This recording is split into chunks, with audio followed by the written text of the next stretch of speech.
Getting right into it, the sentencing proceedings continue at the Johannesburg High Court, where the state is set to cross-examine Amberly Higgs.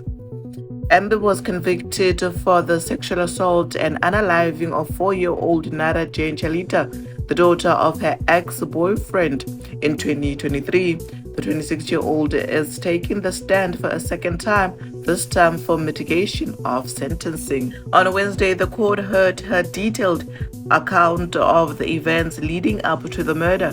Amber claimed she was pushed to breaking point due to alleged abuse and infidelity in her relationship. She also told the court she believed that if she left, there would be nothing left to the child. Thursday marked the fourth straight day of sentencing proceedings. It is understood that the child's father will also testify later in this process.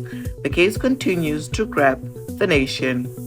In the Western Cape, shock and anger after a 9-month-old baby was shot dead in a suspected gang-related incident in Bridgetown. The infant was killed inside a drug den at Sunbird Court alongside her mother and another woman.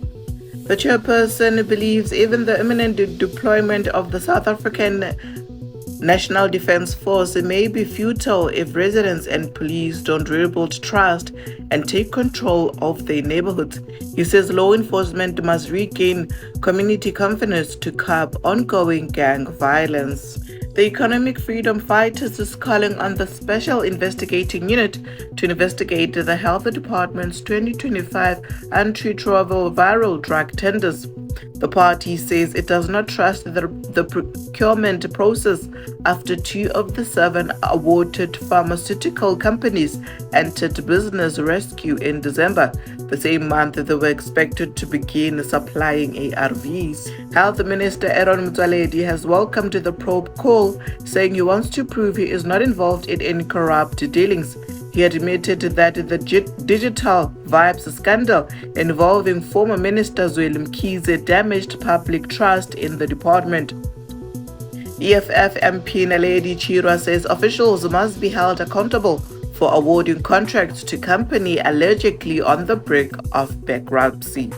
Meanwhile, Health Department Chief Procurement Director says the companies are now out of business rescue and that the department has not been flagged by the Auditor General. This one is far from over.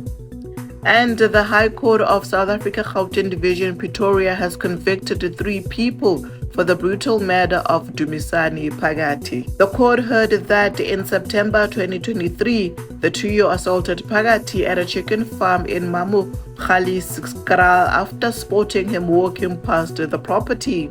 Police later discovered his body in a vehicle during a stop and search operation along the R11 towards Brits, with his legs protruding from refuse bags. All 3 pleaded not guilty and attempted to shift blame, but State Prosecutor Advocate Lawrence Moore proved that the case is beyond reasonable doubt.